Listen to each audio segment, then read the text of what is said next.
outlooks are always difficult, but I think you can make a case that things feel especially unpredictable at the moment. Here we are on day three of the new Trump administration, and already markets are just reeling from one set of policy announcements to another.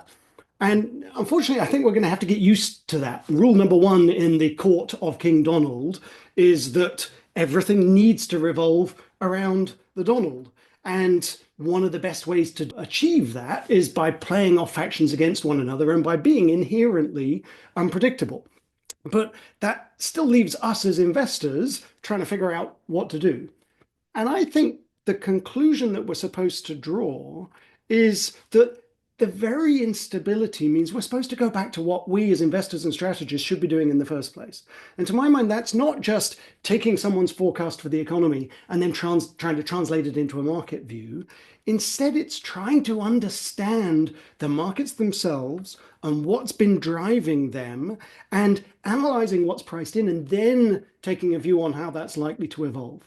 And that's what I'm going to try and do today. To my mind, the most important and probably the most obvious phenomenon that we see in markets at the moment is the remarkable ability somehow just to focus on the positives. We can all see the risks, and yet markets somehow seem to be almost completely oblivious to them. Now, that doesn't necessarily mean that you're supposed to be bearish. There have been plenty of times over the last decade where, again, the valuations were expensive. And again, the risks seemed to be being downplayed. And yet the right thing to do was just to pile in position for more of the same. But I think it does mean you need to try harder than usual to understand what's driving that behavior. Because it's only when you do understand what's really driving markets that you can then have a good chance of predicting them. And that's what we're going to try and do today.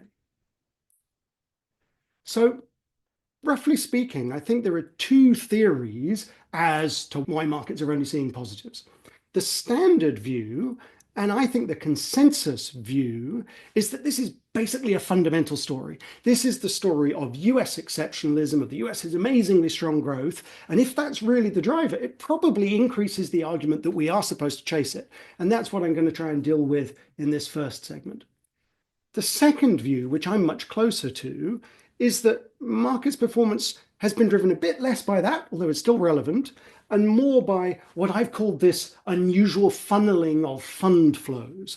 It's technicals on top of those fundamentals. Now, even if the drivers have been mostly technical, again, there might still be a good case for chasing risk higher. But I think it depends heavily on the details of those technicals, what's been driving those flows, and on how sustainable they are. And that's what I'm going to turn to in the second part of the presentation. And you'll hear that overall on that point, I end up rather skeptical.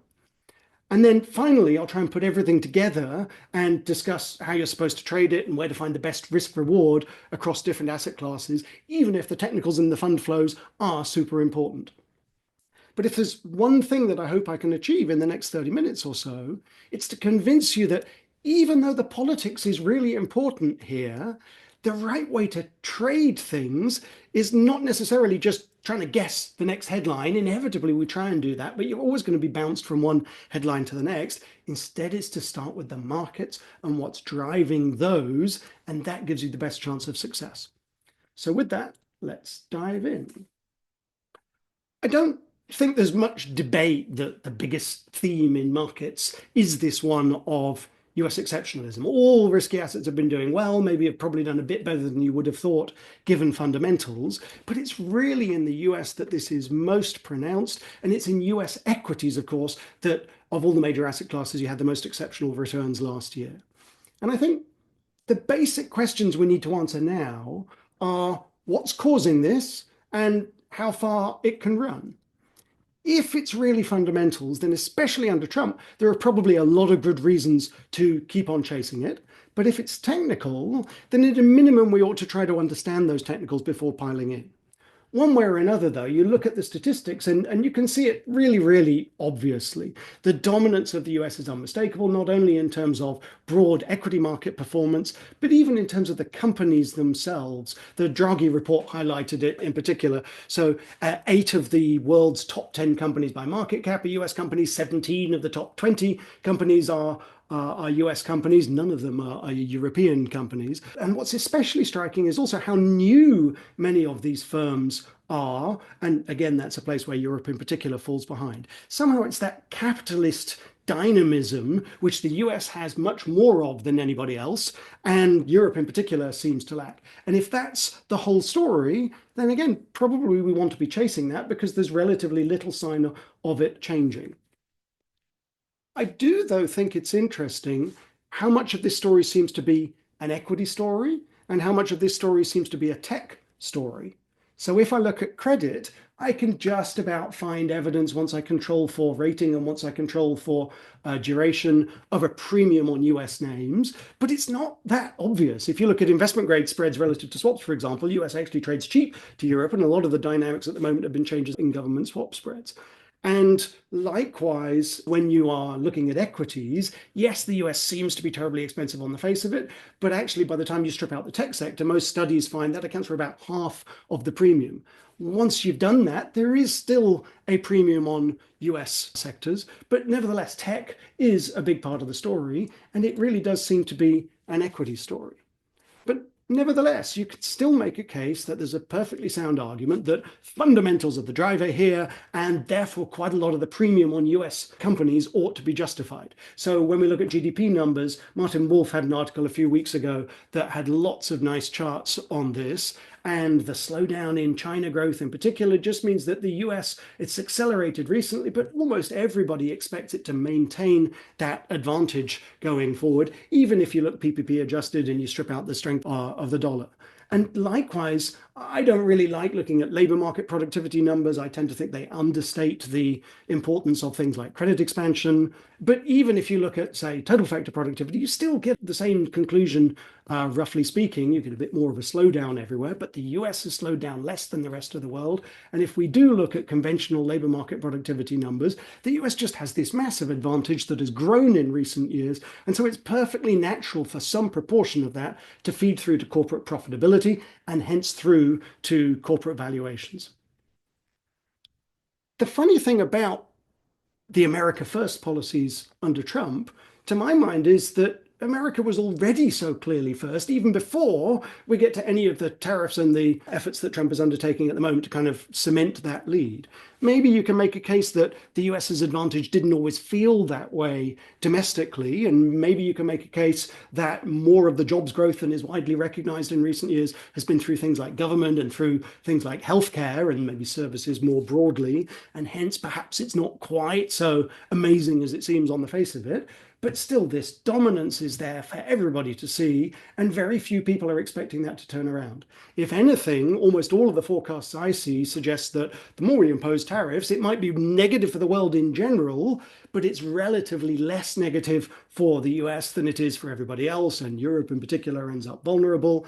And maybe the most that anybody is saying is at some point we may have so much dollar appreciation and so much depreciation of other currencies that again for things like the equity market maybe at some point it's pretty much all priced in, but one way or another, especially now the US has this big advantage in terms of energy independence and being the world's largest oil producer, it just has this tremendous advantage and had this tremendous advantage even before Trump starts trying to fiddle with the playing field and give the US a larger advantage still.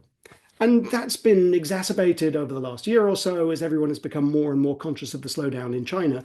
And I don't really see any sign of that changing unless we get some massive shift in policies here. I have fewer and fewer clients asking about China these days, and more of the historical growth of China does look to have been driven by unsustainable credit expansion.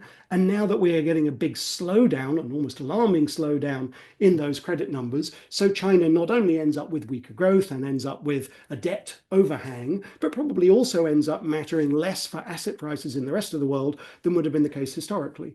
And if anything, some of the recent policy pronouncements, there's been statements that they're going to be emphasizing the credit aggregates rather less and relying on interest rates rather more. If anything, those sorts of policy shifts, to my mind, increase the likelihood of continued Japanification. Maybe they're part of a path to longer term sustainability. But in the near term, what we've already been seeing is that when you have a big debt overhang, you can reduce rates a long way, and it does very little to revive the outlook. And I don't see any chance of that or any likelihood as things stand of that changing, unless perhaps Trump imposes such draconian tariffs that they're forced into more extreme policies than they're running at the moment. So put all of this together, and what you end up with is massive capital flows in markets away from China, away from Europe, to a lesser extent away from Japan, and into the US. In China, those outflows have mostly taken the form of reduced foreign direct investment going into China and Chinese companies investing more overseas, again, perhaps partly in anticipation of tariffs. In Europe, it's a bit different. It's outflows from the banking sector and in euros and into dollars. But in both cases, they contribute to this story of fundamental US exceptionalism.